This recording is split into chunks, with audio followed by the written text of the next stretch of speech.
The modern nations of Ephraim and Manasseh are both due to hold elections soon. Many will be gripped in anticipation of what they hope will happen.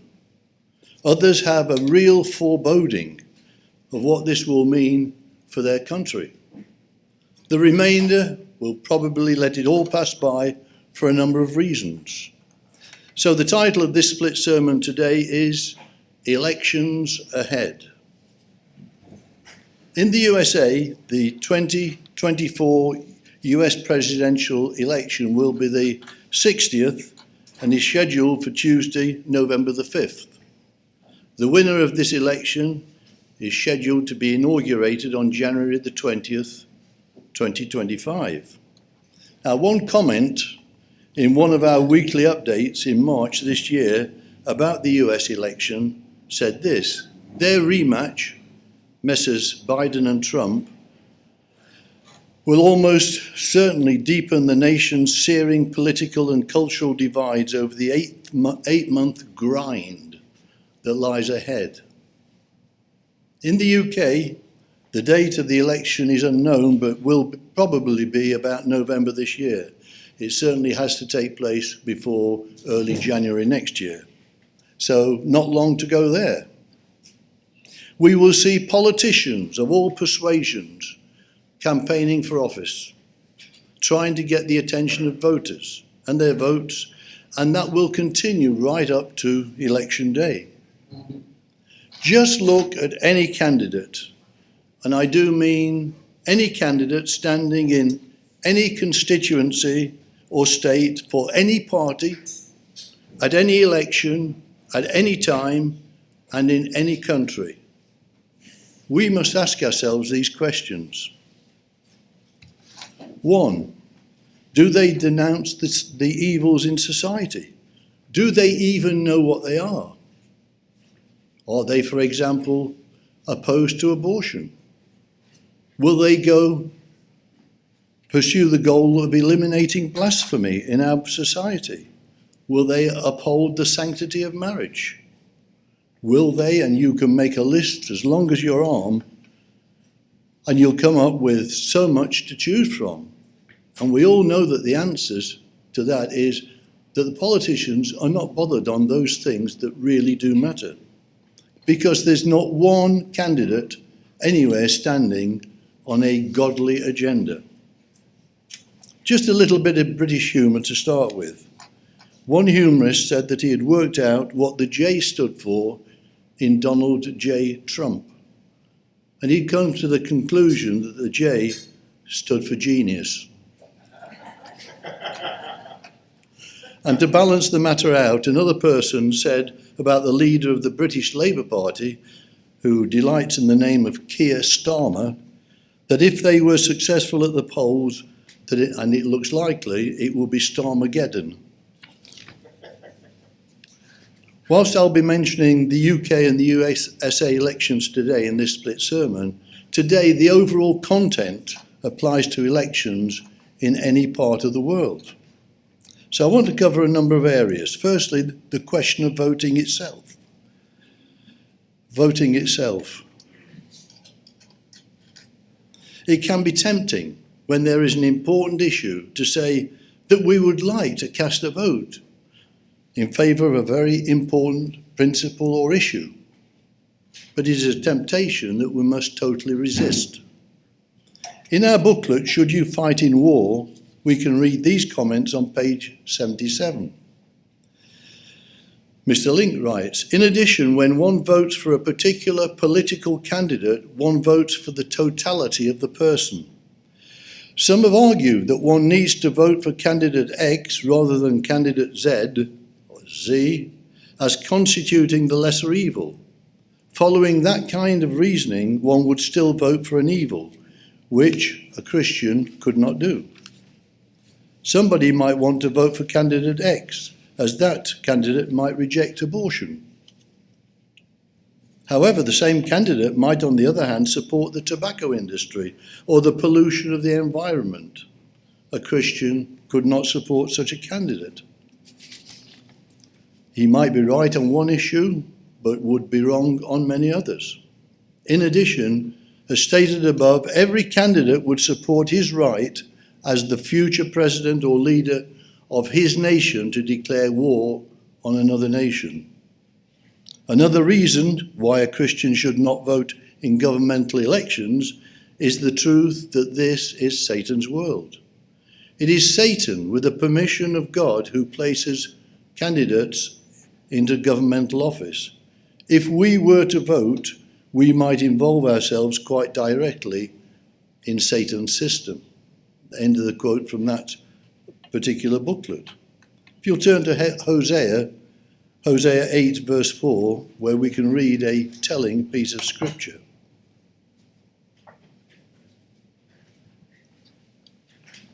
Hosea 8 verse 4. They set up kings, but not by me. They made princes, but I did not acknowledge them. From their silver and gold they made idols for themselves, that they might be cut off. Mr. Herbert W. Armstrong wrote the following many years ago. Jesus' disciples live in this present evil world as though they were foreigners, here merely as the guests of the nation where they reside, as ambassadors for Christ and his coming kingdom, not of any of this world's government. A foreign ambassador does not involve himself in making their state, where he lives, a better state, or voting or entering their army or fighting for their cause. The true Christian is one who follows Christ, and Christ did not vote. Jesus did not try to reform Caesar. He preached the doctrine of a radically different world to come. This is Satan's world, and Jesus Christ did not come to reform Satan or improve his handiwork, but to save his followers from Satan and his system. Since God's kingdom is not literally set up as yet, the true Christian citizenship is now reserved in heaven. And that's the end of that quote. I think we can see, and we've seen over the years, enough evidence, and the few bits that I've said today, brief as it is, that a true Christian should never vote or be involved in the politics of this world.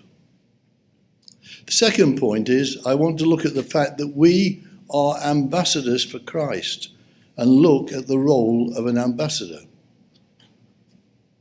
The dictionary defines an ambassador as someone sent by one sovereign state to another, or a minister permanently representing a sovereign or state at a foreign court. Now, the Bible tells us that we are ambassadors for Christ. Let's look at 2 Corinthians 5, verse 20. 2 Corinthians 5, verse 20, where we see that the Bible clearly reveals this fact.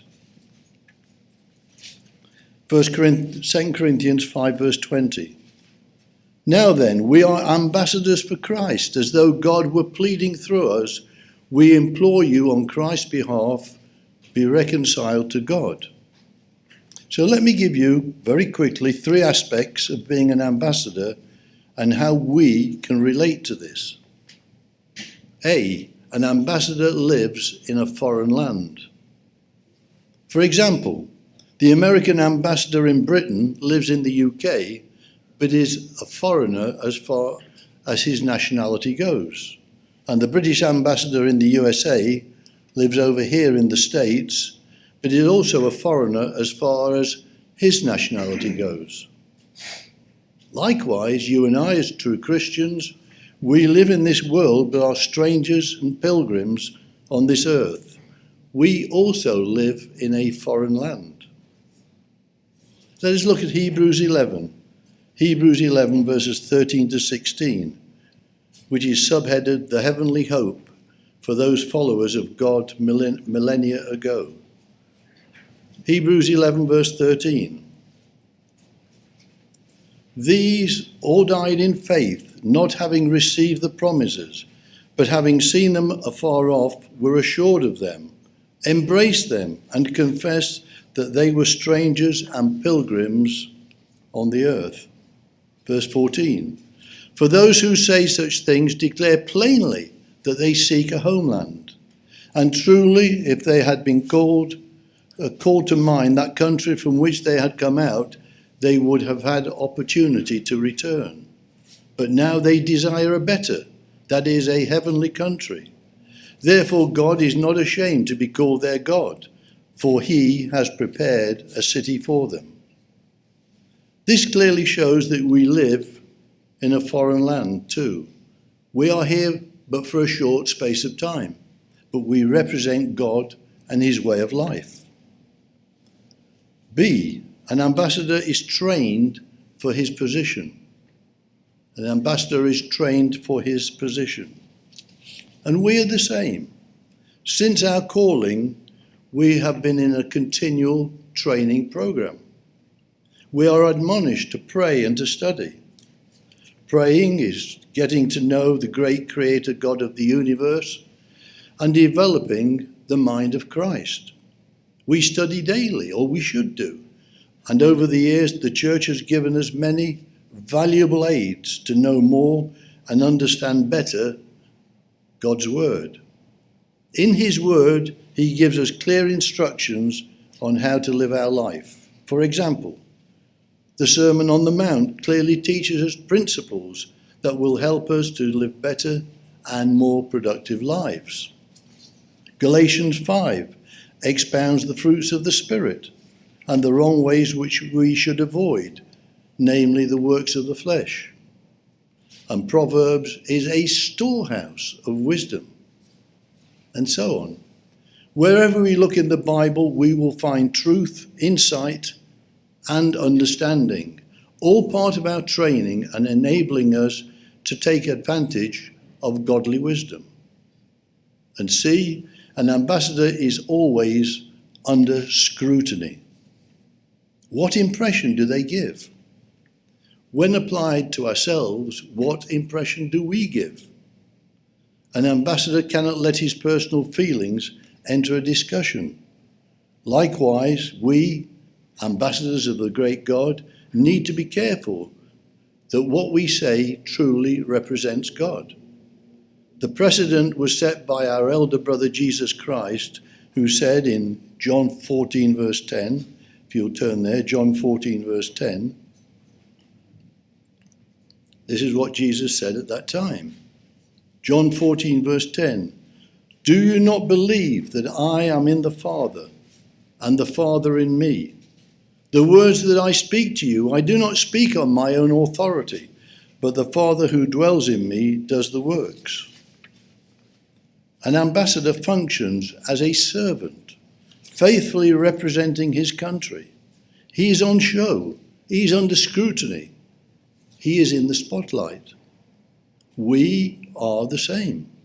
How many times has it been said that when a bad example has been heard or seen by a church or church member, that if that's Christianity, I want no part of it? And that is just because someone sets a bad example. The well-known phrase encapsulates this perfectly. Your actions speak so loud that I cannot hear what you say. Our actions at all times should reflect the great God. And don't forget that an ambassador realizes his vulnerability as a minority guest in a majority culture. Aren't we exactly the same? Let us take our calling seriously and be the very best ambassadors we can possibly be for God, for Jesus Christ, and for the way of life to which we've been called. At Passover each year, we read from the book of John, where Jesus, just before his crucifixion, said a number of things. And let's look at John 17, verse 16. John 17, verse 16. This is where Jesus was talking about his disciples.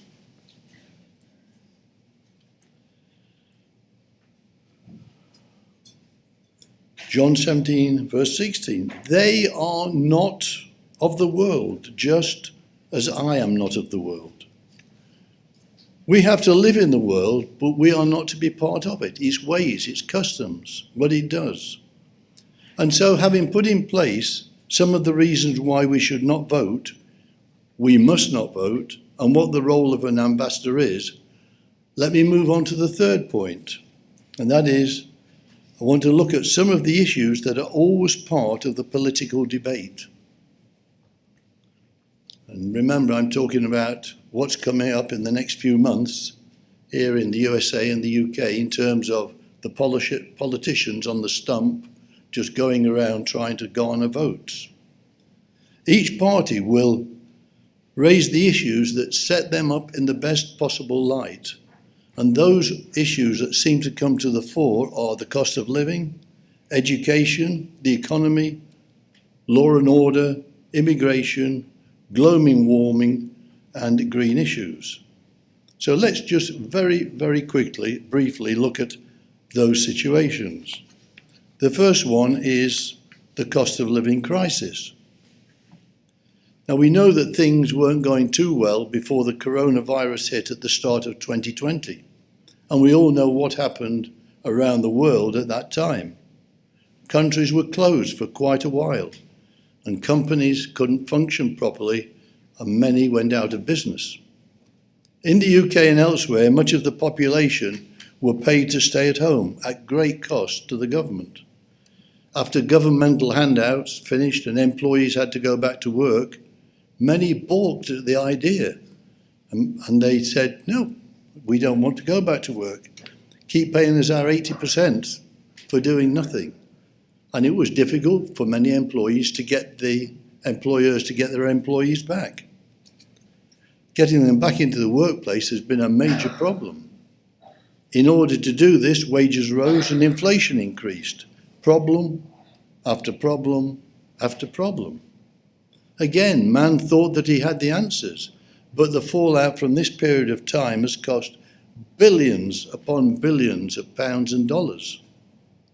We will hear politicians of all persuasion saying they have the answers, if only we vote for them. But history shows that when they are in power, it is really so much of a muchness. Over here in the USA, you have the IRS, the Internal Revenue Service. I think that should be renamed the Infernal Redistribution System, as the government collect the taxes and spend it, or redistribute it by the billions, which many just don't approve of. They call it democracy, or demonocracy, as someone used to say. So the cost of living crisis is not going away. In the UK, education is often on the agenda, maybe not so much over here, but it can be a real issue. What is going on in life in both of our countries? Education is generally underpinned by the theory of evolution. Let us briefly look at education, where evolution and the varying and ungodly approach of sexual orientation seem to be at the core of teaching children today. Now, I'm going to quote something from the UK on a government website, but it could probably well apply over here. It says, all pupils, this is a government edict, all pupils should receive teaching on lesbian, gay, bisexual and transgender relationships during their school years. Secondary schools should include LGBT content in their teaching. Primary schools are strongly encouraged and enabled when teaching about different types of family to include families with same-sex parents. It's easy to see that evolution and teaching about the sexual depravity that seems to have engulfed the whole world seems to be at the forefront of everything else that is taught. And what about discipline in schools today? Seems almost non-existent, with people giving in to young people, pupils having the whip hand. And we keep seeing of stabbings and killings at different schools. Seems to be so little respect for teachers, and pupils seem to do exactly what they want in so many cases. And look at what we've seen recently in universities, in both the USA and the UK, promoting the Palestinian cause at every juncture and being very anti-Semitic. That should not be so, but we know that some of that is rent-a-mob. They just bring people in to cause problems. But this is being financed by people wishing to cause unrest, and they use the educational system. Let's look at 1 Corinthians 1, verses 26 to 28. We can see this and not the wise of this world and the politicians. 1 Corinthians 1, verse 26, it says, "For you see your calling, brethren, that not many wise according to the flesh, not many mighty, not many noble are called. But God has chosen the foolish things of this world to put to shame the wise. And God has chosen the weak things of the world to put to shame the things which are mighty. And the base things of the world and the things which are despised, God has chosen, and the things which are not, to bring to nothing the things that are." You and I, we can't vote for politicians at the next election because the candidate that will change all things to how they should be, including proper education, is simply not standing. Another battleground in the future few weeks discussing the economy will be Mr. Biden and Mr. Trump, who have now agreed to have some head-to-head conversations, if I can put it like that. So let's look at the economy. Standards of living for the bulk of the population seems to have risen over the last decades, but at what cost? In many households, both parents now seem to have to work in order to keep up with their material needs, with the very young children being dropped off at nurseries. If a woman has to work where there is no other viable alternative or option financially, the family, if that didn't happen, would probably finish up on the streets or some other unenviable position. It's really a mess, the way that society has evolved, where people even on two incomes can't really often fully afford what they need. And some of the taxation laws seem to favour the immoral, where those living together are treated more favourably from a taxation point of view than those who are married. Reminds me of Haggai 1 verse 6, if you'll turn there. Haggai 1 verse 6. It's one that we've quoted many times, and it really is very, I think, instructive at this end time. Haggai 1 verse 6, "You have sown much and bring in little. You eat, but do not have enough. You drink, but you are not filled with drink. You clothe yourselves, but no one is warm. And he who earns wages to put into a bag with holes." Yet another area I want to briefly touch on that may be raised in the election issues is that of law and order. Even during the day, where I live, some older people are now frightened to go out of doors, even during the day. When they are indoors, there are those that break and enter, steal and kill. Stories of this nature regularly abound in the press. We know that perilous times are ahead. Let's look at 2 Timothy 3, verses 1 to 5, where we see the sort of behaviour at the end time. 2 Timothy 3, verse 1. "But know this, that in the last days perilous times will come. For men will be lovers of themselves, lovers of money, boasters, proud, blasphemers, disobedient to parents," and that can be lawless behaviour, "unthankful, unholy, unloving, unforgiving, slanderers, without self-control, brutal," and there's plenty of that today, "despisers of good, traitors, headstrong, haughty, lovers of pleasure rather than lovers of God, having a form of godliness," people attending church at Christmas and Easter, and other so-called feast days, but just a form of godliness, but denying its power, and from such people turn away. I don't think that I need to labour the point, as we all know that in our countries, the truth that there are huge problems in the area of law and order, and not one politician has the answer. Many politicians and leaders may do their best. They don't take any advice from the Word of God. And what they usually come up with is often very, very deficient. Another area I want briefly to mention that will no doubt, certainly over here, arise is that of immigration. Now, I don't really want to say much about this hot topic, as it's an ongoing problem in many areas of the world, particularly the USA and the Mexican border, and in the UK with the Channel crossings. But this will be raised, certainly, in discussions that politicians have. In the UK, we're currently struggling with illegal immigrants taking boats from France to come to the UK on a daily basis. The problem is that they have to be housed until their request to stay is examined, and that is costing millions of pounds a day, and many problems have arisen because of their presence.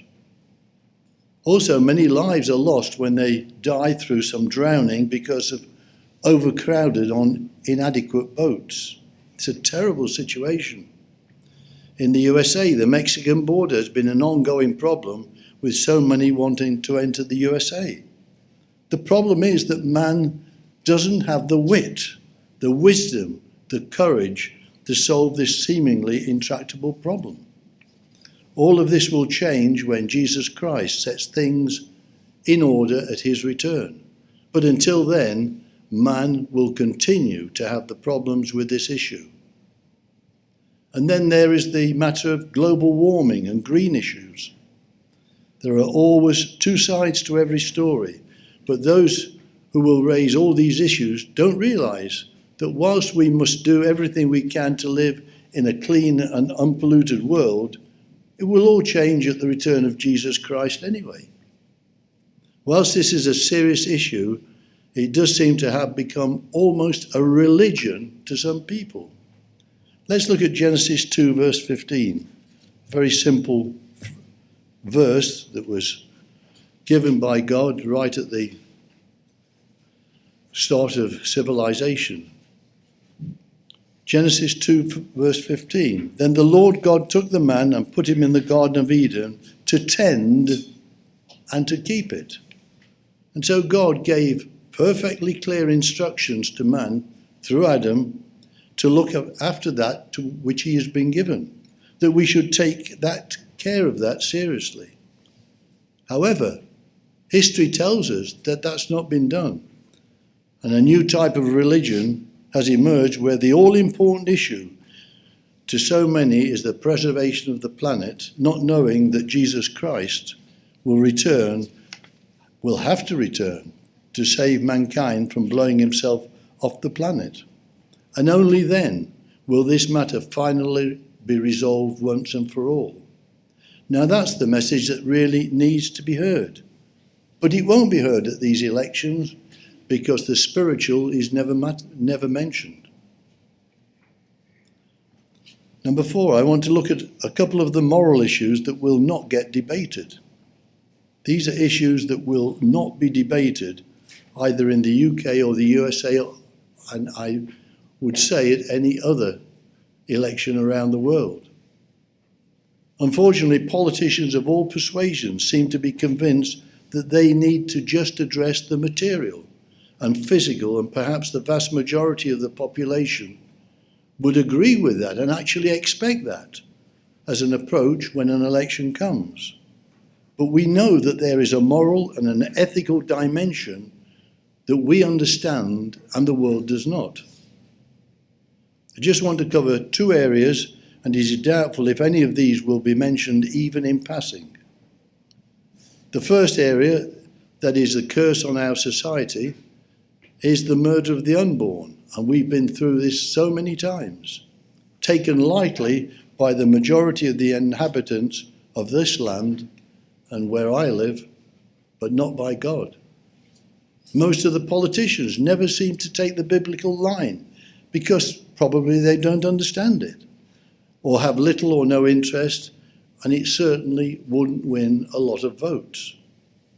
In the USA, the government seems to be pro-abortion.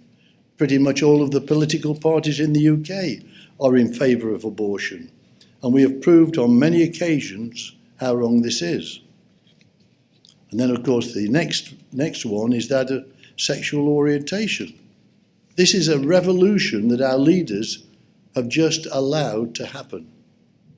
In October 2023, Dr. Az Hakim, a doctor who is a consultant psychiatrist, wrote a book about all of this nonsense. That's what he called it. He warns over gender ideology and wrote that being trans or non-binary is a new subculture, but we risk raising a nation of chemically castrated children. He added, "Here's this myth that people are born in the wrong body and that the existence of scores of different genders was nonsense. It's not evidence-based. They have captured schools, the police, the universities." He also aimed to dispel myths about gender identity, such as the existence of being in the wrong body. No doubt his concerns will just be dismissed by politicians, the lawmakers, and it will not be an issue as political parties won't want to make this thorny and contentious matter part of their approach for the elections. My candidate is not standing at this election and would not allow abortion if he did, or tolerate such gender nonsense. But in the world tomorrow, it simply won't be part of the culture of the day. And finally, I want to look at another issue, which is the coarsening of society. The coarsening and general deterioration of standards in society. Society has moved on in new lows in terms of decency and the rightness of things. Let me just mention a few of these very briefly. Blasphemy today is so prevalent now that God's instruction in the third of the Ten Commandments, "You shall not take the name of the Lord your God in vain," as we read in Exodus 20 verse 7, seems to have been almost universally ignored. From the youngest to the oldest in the land, blasphemy is used daily, and that, coupled with bad language, euphemistically called strong language, can be heard wherever you go, and no political party or leader is prepared to do anything about it. Not one. The abuse of alcohol and drugs is another issue that has become part of the norm. Yes, there has always been problems with people drinking too much, but now drugs seem to be everywhere, where addicts are made because of availability and general approval of so many. Let's look at Proverbs 20 verse 1. Proverbs 20 verse 1. This says, "Wine is a mocker, strong drink is a brawler, and whatever is laid astray by it is not wise." And then in Proverbs 23, verses 30 to 33, a few verses later, we read, "Those who linger long at the wine, those who go in search of mixed wine, do not look on the wine when it is red, when it sparkles in the cup, when it swirls around smoothly. At the last it bites like a serpent and stings like a viper. Your eyes will see strange things, and your heart will utter perverse things." Now this is talking about the abuse of alcohol, which can contribute to crime and antisocial behaviour. It's not referring to the modest and sensible enjoyment of alcohol. There's been such an erosion and deterioration in standards in almost every area, and the entertainment industry produces films where anything goes. Absolutely anything can be said or shown today. Ronald Reagan observed in 1984 that without God there is no virtue because there is no prompting of the conscience. Without God there is a coarsening of society. And without God, democracy will not and cannot long endure. If we ever forget that we're one nation under God, then we will be a nation gone under. Yet another writer observed that unquestionably our manners have deteriorated since Washington's time, increasingly so in recent years. Manners have become quaint, while behaviours once associated with rougher segments of society have become the mainstream. Now, how true is all of that? I recall from a previous election that one politician said that it was not so much a clash of policies, but a clash of values. However, God was not mentioned, and the values that these politicians have are not godly, and therefore must be rejected by God-fearing people. Let's turn to 1 John 2, verses 15 to 17, where we read that we are not to love the things of the world, and that includes all the politicking and power-seeking that goes on. 1 John 2, verse 15. Do not love the world or the things in the world. If anyone loves the world, the love of the Father is not in him. For all that is in the world, the lust of the flesh, the lust of the eyes, and the pride of life, is not of the Father, but is of the world. And the world is passing away, and the lust of it. But he who does the will of God abides forever. At the beginning of this split sermon, I outlined reasons why we should not vote. I then looked at the fact that we are ambassadors for Christ and showed how an ambassador has to function. I then covered a number of battlegrounds that parties, these political parties looking for votes, would be fighting on, and showed that none of the politicians, political parties, and their leaders, not one of them are in alignment with biblical principles. I then went to look on some of the moral issues that will not get debated: abortion, sexual orientation, and the like. And lastly, I looked at the coarsening of society and in erosion and deterioration in standards. And all this has been allowed to develop, and in some cases promoted, by those in power. Mr. Dave Harris, in his sermonette in October 2023, entitled Taking Stock, said that people today are preoccupied with global warming, sexual orientation, political power, money, fame, and so on, that society is not taking stock of things that will lead to the end of this age. I think I've quoted you correctly, Mr. Harris. And he's absolutely correct. God is never mentioned or involved except for the odd God bless you or God bless America. How could he do that today with all of the commandment breaking, with him being ignored pretty much all of the time, much by everybody, except those who are obedient to his way of life?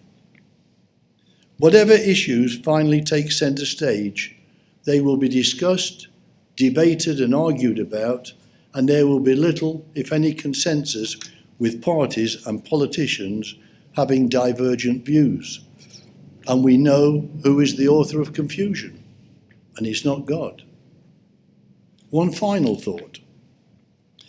When there are elections, the candidates are usually on the attack against other candidates, and their followers can also take the same aggressive tone and approach. It's a world of argument and counter-argument, and it can get quarrelsome. That must not be our way. Philippians 2 verse 3 gives us the answer, and I'll quote that, why we shouldn't get involved. It says, "Let nothing be done through selfish ambition or conceit, but in lowliness of mind let each esteem others better than self." And that should be our approach, but that won't be the approach of people involved with the political parties. After having heard all of this information today, surely there can be no doubt that true Christians cannot and must not get involved in any way in the upcoming elections. We simply cannot vote or support political parties. It's not about voting for the lesser of the evils at all. The lesser of any of the evils is still evil, and it will be very doubtful if you will hear the Bible or the way of God mentioned in the election campaigns, because there simply isn't any persons like that in politics today, anywhere.